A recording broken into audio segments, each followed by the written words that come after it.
you, everybody, for coming along this evening. Now, I'm going to introduce you, and then we're going to have an in-conversation with lots of not very awkward questions that... Oh, what a shame. Well, we can always adapt. I love awkward questions. Happy to adapt. I'm going to start by embarrassing you mercilessly, reading out some of your achievements. I think everybody knows who Sir Stephen Hough is, but I think it's worth just mentioning again. One of the most distinctive artists of his generation. And that's not just as a pianist, but also as a composer and as a writer. Sir Stephen was the first performer to be awarded one of the prestigious MacArthur Fellowships. That was back in 2001.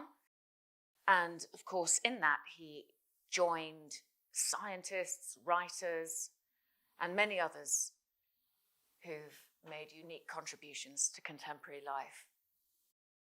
Now, Sir Stephen has appeared with most of the major European and American orchestras, and I think you've also played most of the major concert halls in Asia as well. Yeah. And of course, you play recitals regularly, and we're quite pleased that he's playing one in Cambridge tomorrow night. We're very lucky to have him here tonight, and I think this was about the only date you could give us within a 2-year period. So as well as writing scholarly and critically acclaimed notes and articles, both for the things that we used to slip into CDs, looking around the room, most people here will know what they are, unlike our students. You've also written for music publications, and I was fascinated to note how much you've written for newspapers. I knew about your blog. Sir Stephen has written a blog. It must have gone on for about 7 years, 8 years? About 6 or 7, yeah. 6 or 7, right. And that was for the Telegraph on all things musical and cultural. But you've also written for The Guardian, The Times, all sorts of other very well-known news sites. And you've written quite extensively about theology, not just music. Yeah, I guess spirituality. I think theology is certainly in a place like this is probably too academic a term for it. But I'm interested in elements of, I'm interested in reading about theology and reading theology and spirituality. So I'd be a little bit more modest about the claims for what I've written about. Okay, well, you might be quite surprised at our take on theology too. Yes, well. Here at Girton. But we can get into that.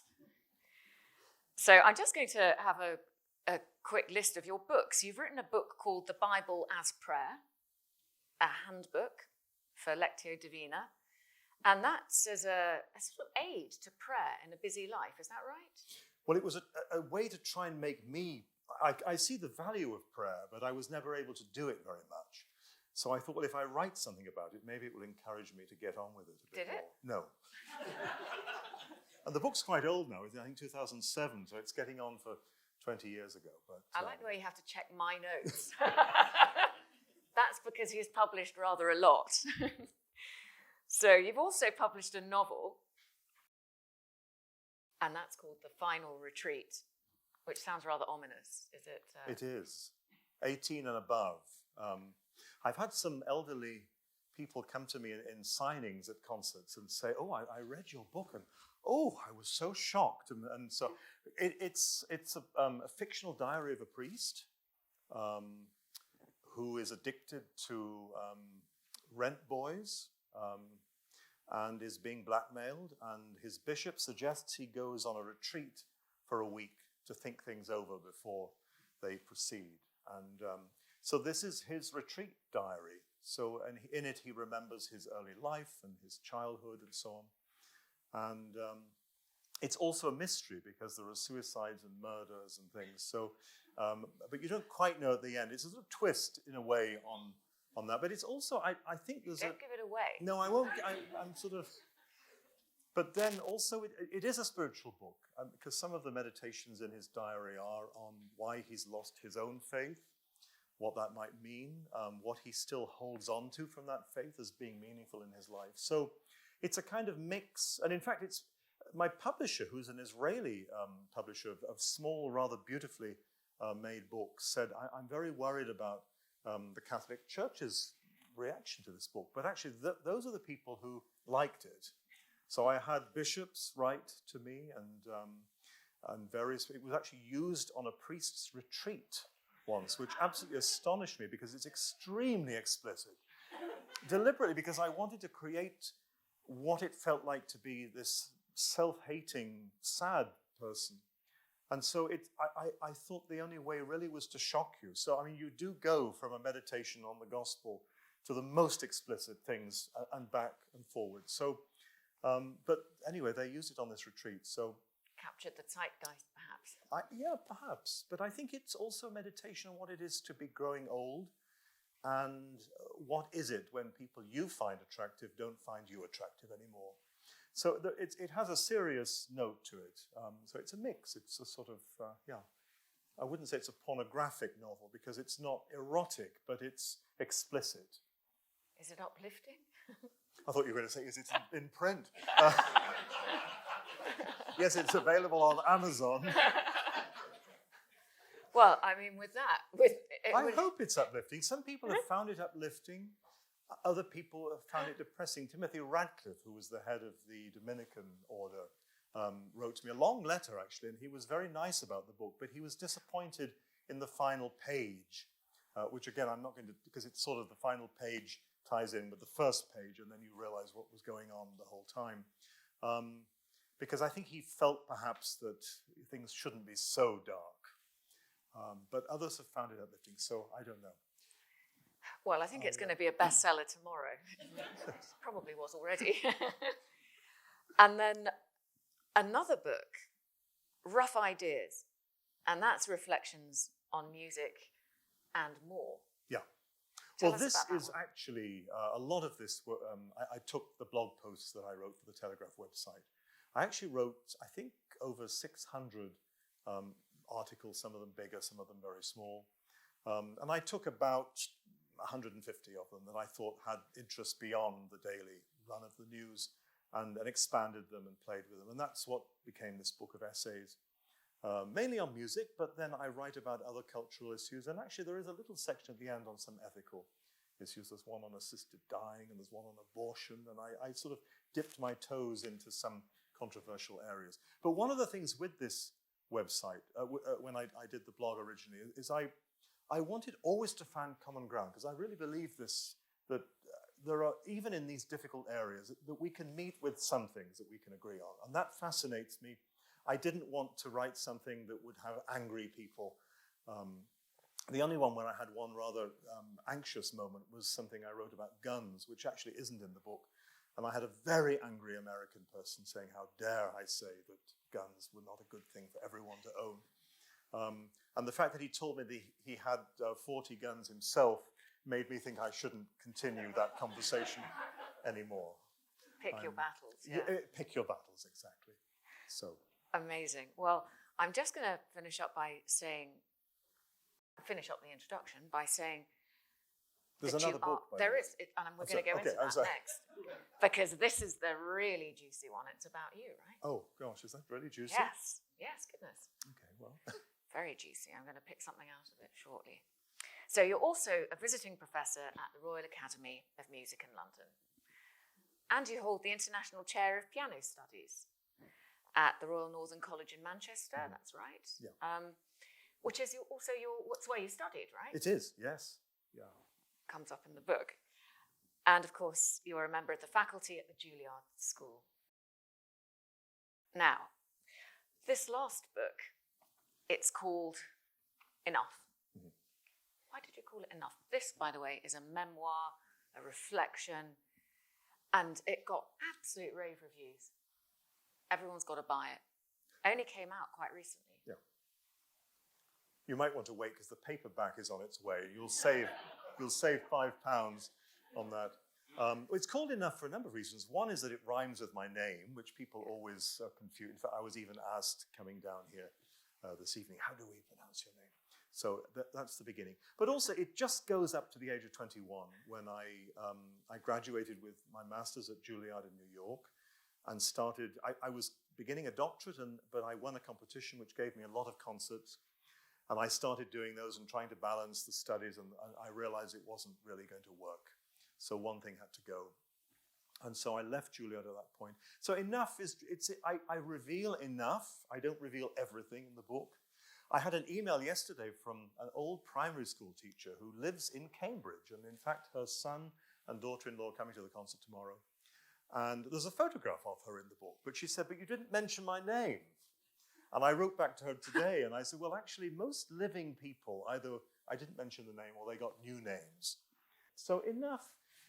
It's as much as I wanted to say, I think, is... Explains that, right. Yeah. But so it has a fascinating section about how you absorbed piano, but from quite an unlikely place.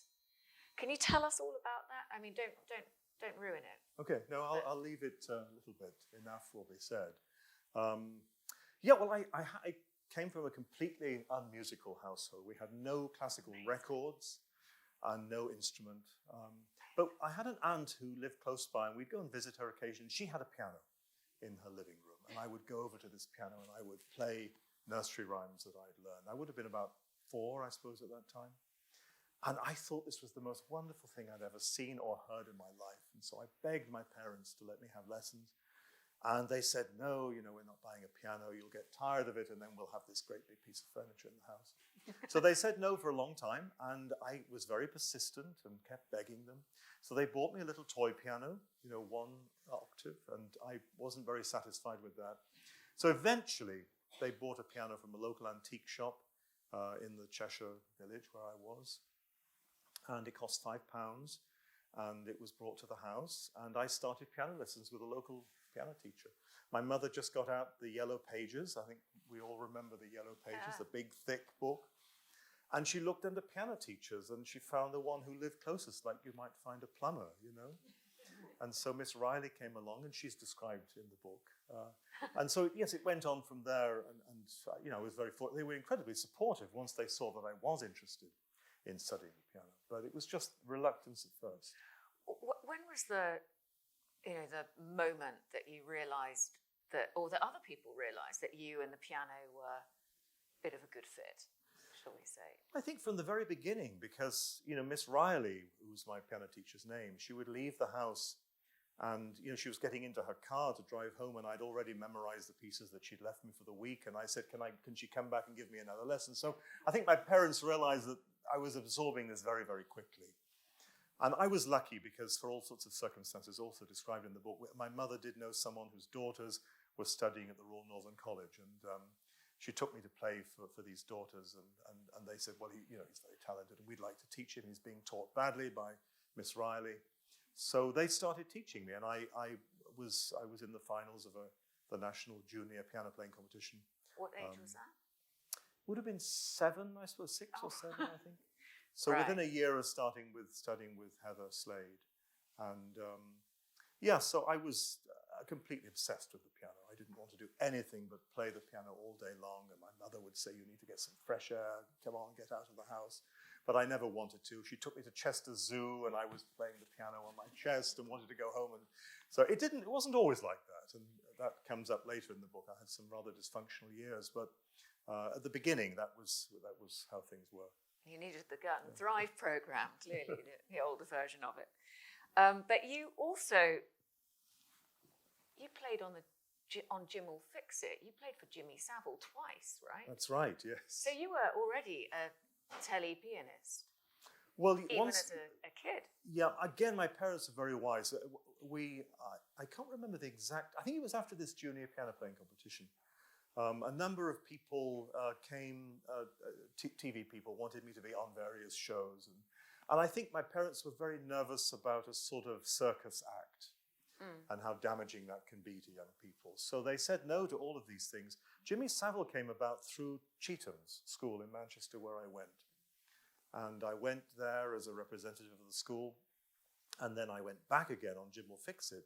And it was truly fixed because actually I didn't write in to ask to play a duet with John Lill, but they wrote to the school and said they wanted someone to come and say they'd written a letter to.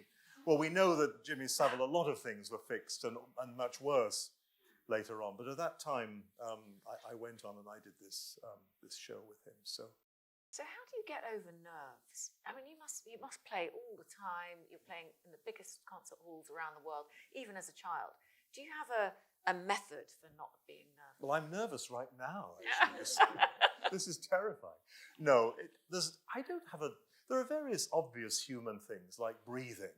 You know, sometimes when you're nervous, you stop breathing. So already that's a start. It's a good tip. A good tip, yeah.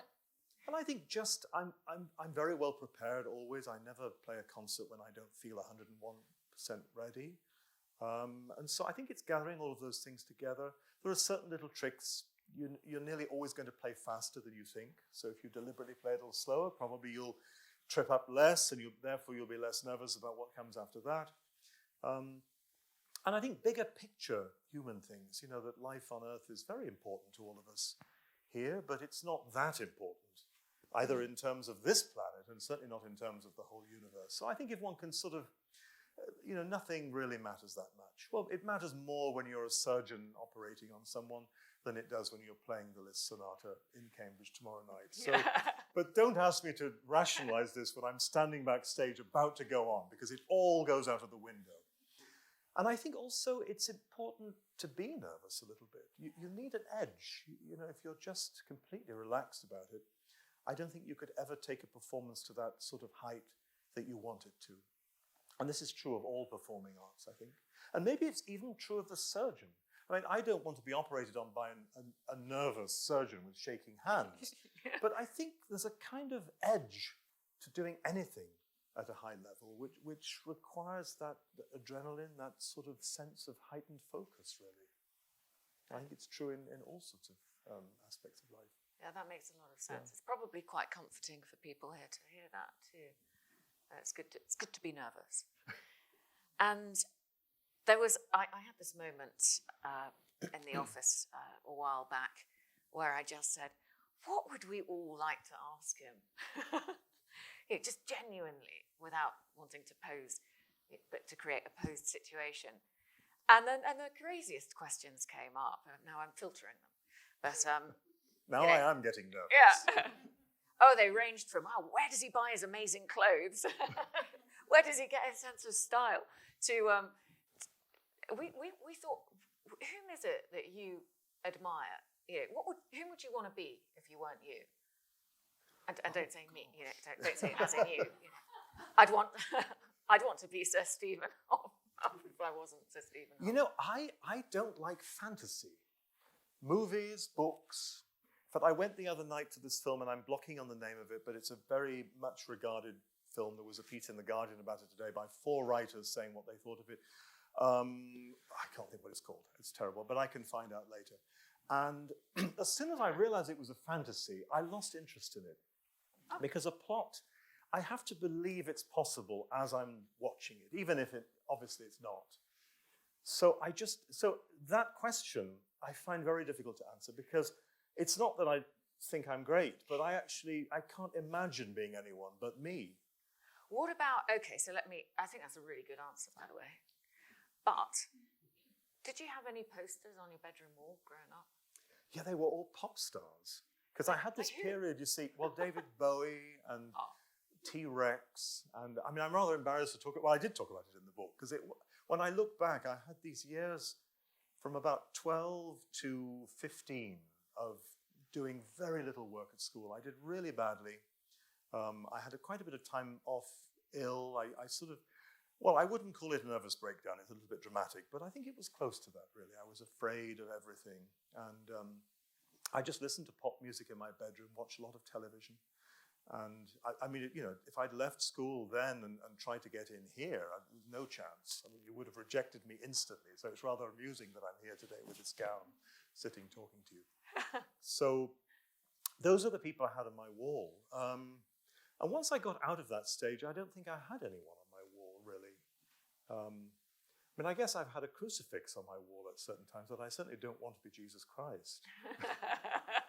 It's good to know, yeah. So, I mean, before I open this up to the floor, I'm sure lots of people have got questions. I'm going to ask you one last thing that I know that our students will want to hear, which is, do you have any advice you'd give your younger self? Things that you think you'd have really benefited from if someone had said them to you? Gosh, well, I think languages. You see, being lazy at school meant that in those years when you can learn languages easily and quickly, so the younger you are, the better. I've got a French O level, but it's, first of all, it was all writing and reading and almost no speech at all in those days. So now I can barely, buy a croissant at a Paris cafe. So that really disappoints me because I'm envious now when I see people switching from language to language. So I think that's what I would tell my younger self. But musically speaking, well, you can never, as a pianist, never have enough repertoire. You may have 40 concertos that you play, but it's the 41st that orchestra seems to want. And when you're young, you never end this process of learning more and more. And it's a lot of strain. So I guess I could have learned more repertoire. But yeah, I would say the languages. But maybe there are more interesting, answers and observations from the students. I don't know. I think they're students at the back there. They're young enough to be students. Well, let's ask. Are there any questions that anyone is keen to ask? Oh, everyone's too shy, but no, they're not. Okay. No, the bursar's not too shy. Jimmy Anderson.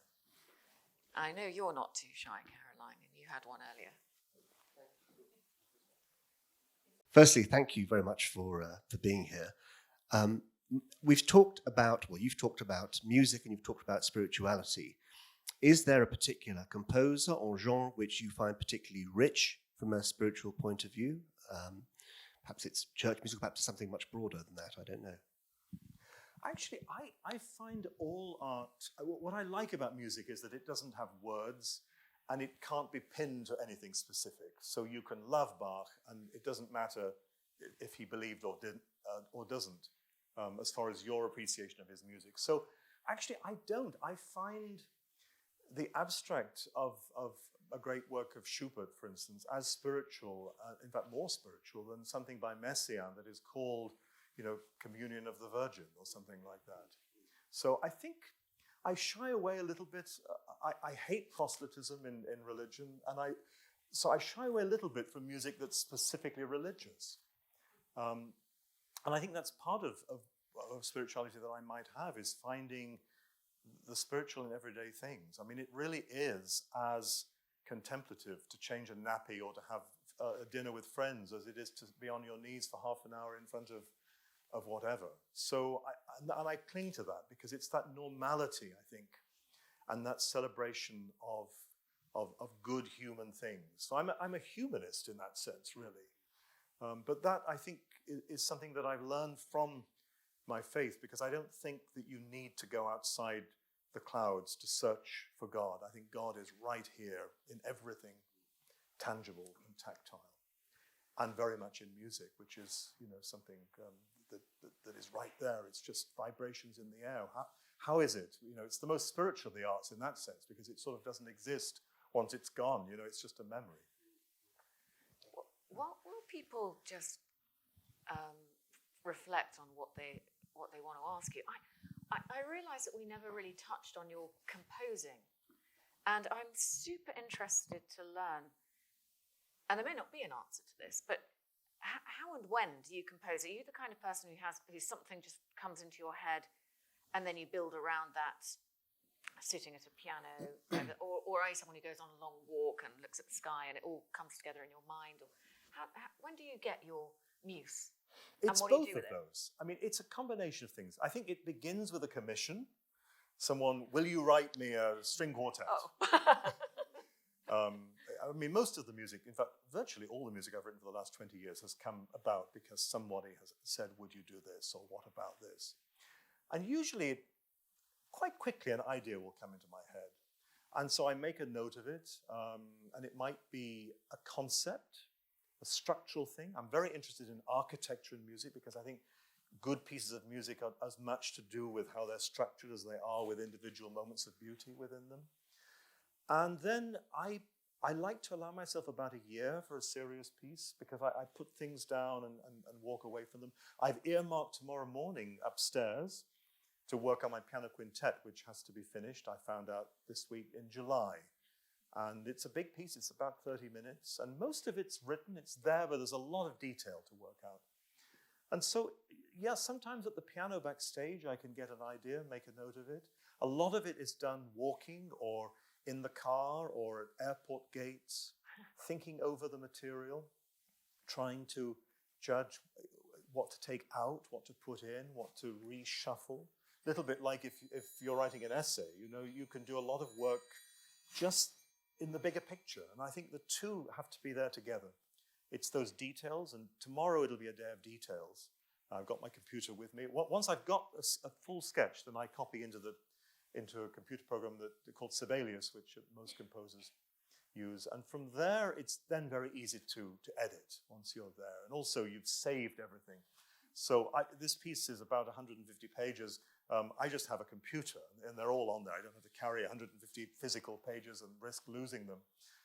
So yeah, it's all of that. And then the piece starts to come together. This one I was very scared about because I've been working on it actually for about a year now. And I did a lot of work at the beginning, and then I just didn't want to work on it. It sat there. Sometimes when there's something you have to write, an essay you need to present, and you sort of know what you're going to write, but you haven't got the energy, the madness, actually. There has to be a little bit of madness. There's so many nods around the room. Yeah, well, it's our whole lives, isn't it? I mean, anyone involved in creating something, it isn't automatic.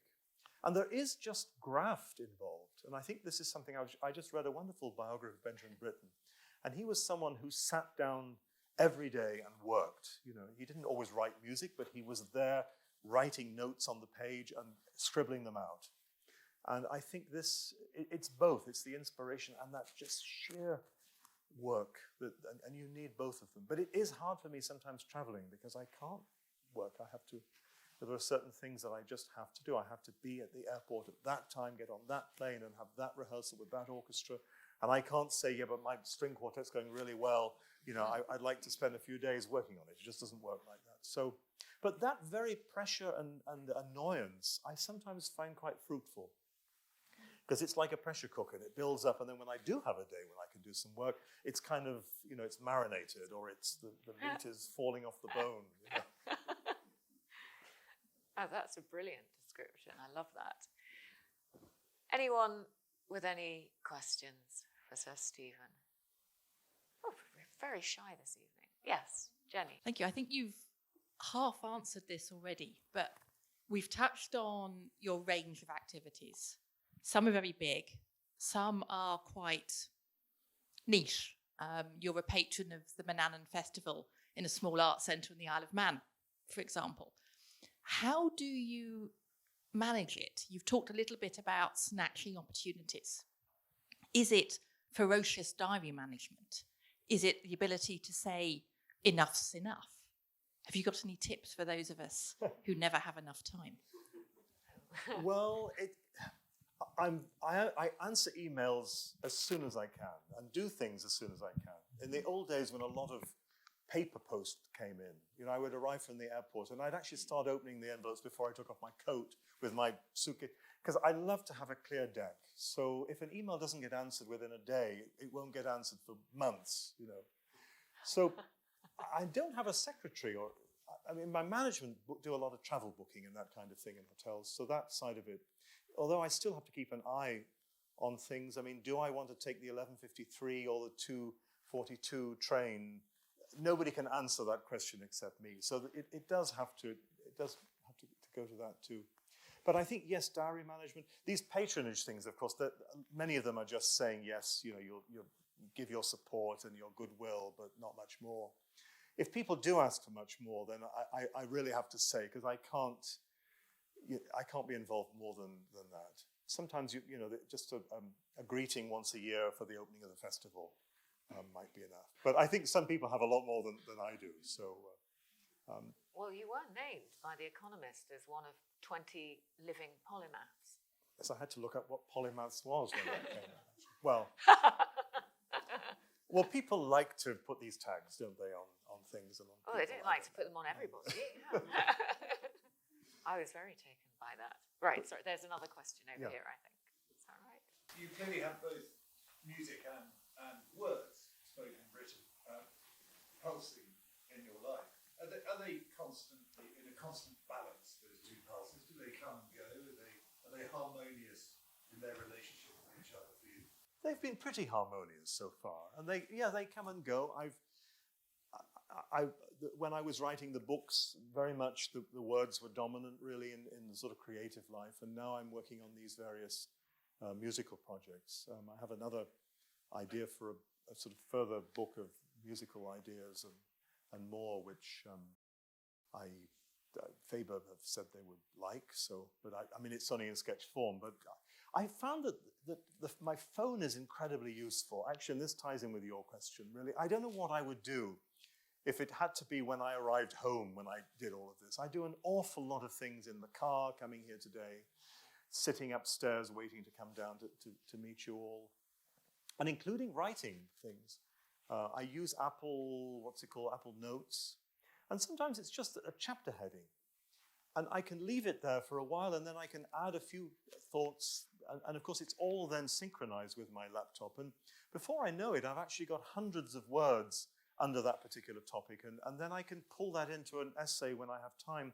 I think with old paper, I used to do this with bits of scraps of paper tucked into my pocket. It's much, much harder to work like that. Yeah. And in fact, one of the chapters in the final retreat, the novel, I was at a mass in New York, and it was an extremely boring sermon. So I got my phone out, and I actually wrote my own little sermon on the woman caught in adultery, which is actually what pretty much appears in the book now, because it's a beautiful story, and it tied in very much with the theme of the book, of guilt and of sexual sin, and actually whether it really is, and manipulation of people and so on. So yeah, I'm happy for Apple and the ability to do that. It stops the collision being too violent. Wow, it's an amazing ad. Charlie Bell, Dr. Bell.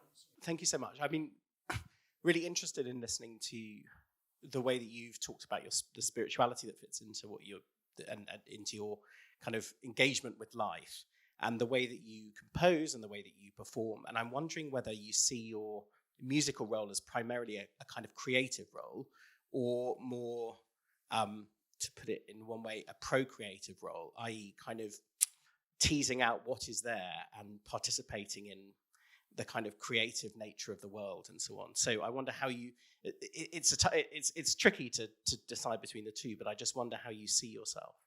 Well, I think it's both. And I think also, and this is something I really want to explore more in thinking about it and writing about it, is music as a sort of diplomacy in a way.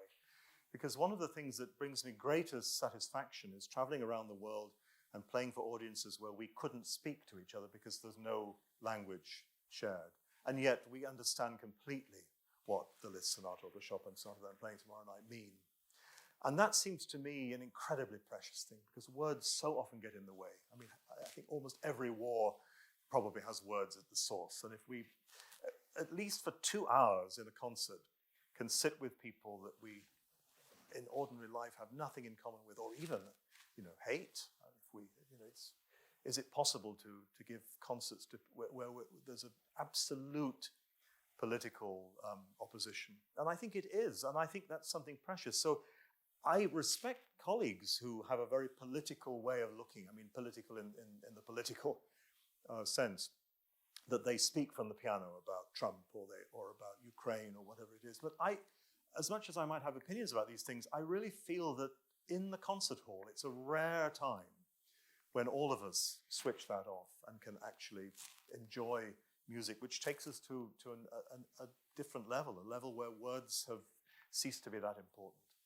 So yeah, I think it's a ministry music. Again, without being too pompous about it, I would never sort of play and expect to change people, but I think we're all in this together in that, so that I'm being changed by the beautiful music I'm playing, as well as I hope the audience too. And so, yeah, I think it's an extraordinary privilege to be part of that mix, because I think it is both of those things that you said.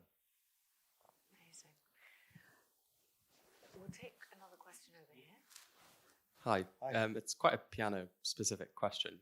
But I was wondering, do you think that the interpretation of sort of standard works is becoming too standardized, and that maybe it might end up in some sort of stagnation, just both within sort of higher, in conservatoires, for instance? I can't really think of any sort of radical interpretations, but not that anything needs to be radical, but I was just wondering if you had any thoughts on that. It's interesting. As I get older, I don't think it's that one gets more conservative, although sometimes that can be true. But I think I sense the radical nature of the music more than I did when I was in my 20s. So when I hear a piece of Beethoven, or indeed, the Liszt Sonata, I played the Liszt Sonata a lot over the years. I played it in the finals of the Young Musician competition when I was 16. So it's been with me my whole life. And I played it last night at someone's house in a sort of trial concert for tomorrow. And I was just staggered by how daring this piece is and how outrageous it is, in a way that I wasn't when I played it at 16 or 17. So I think it's two things. I think that if art is really great, if a piece of music is great, and you go to it honestly and engage with it as the composer thought it, I think it will sound radical. I think if you go to it trying to do something with it, there's a danger that it can just feel novel rather than radical. It can just feel something that is interesting that evening, but isn't really organic with what's going on there. I think the other thing about classical music that I find, it's not just communicating with people in the hall from different backgrounds, it's communicating with someone who died 200 years ago. I mean, that seems to me extraordinary. I mean, there's this idea of the communion of saints, that somehow everyone who's ever lived is in some kind of spiritual union in some sort of way, however nebulous you might think that. But I feel that with composers, and especially playing someone like Beethoven, I think you can't avoid the personality of certain composers. And Beethoven seems to me almost the most dominant, because he is there in every bar. His fingerprint is in every single bar you play. And I find him a great companion. He's annoying sometimes, and he's hectoring, and he's poking you in the side. But it's thrilling being on a journey with Beethoven, because he's energizing. And I found this playing his music. I can be in the wings to play the Fourth Concerto or something, and be tired and wish I was just having dinner with friends. But I'm playing that piece, and somehow his electricity, charges me. And so I think you're right, we should never be complacent, and I hate the feeling that it's just a routine that, oh yes, we're going to play another Mozart concerto or something. But I think the music itself, the great music itself, is so dazzlingly radical that if we tap into that, we're probably not going to go far wrong. Gosh. Almost, I'm so dying to end on that amazing answer. But we do have a question here from Dr. Shenton. Just on that question of not another Mozart. Yeah. Is there a piece that you are longing to perform, but somehow your manager has never quite managed to get the gig for you? You're really desperate. Not really at this point. There are many pieces that I wish I'd learned earlier, because like languages, the older you get, the harder it is to learn and memorize big pieces. And it's very frustrating. And this happens even in your 30s. And when you get to my age, it's really, and it's partly laziness, and it's partly that you've got other things going on. But yeah, I wish I'd learned a bunch more Mozart concertos when I was younger. Those I probably could get round to. But certain big pieces, Bartók second, it would be great fun to have that under my fingers rather than have to learn it from scratch. Prokofiev second. And many other more obscure pieces. There's a wonderful second by Kenneth Layton, the English-Scottish composer. Fantastic piece, difficult, thorny piece.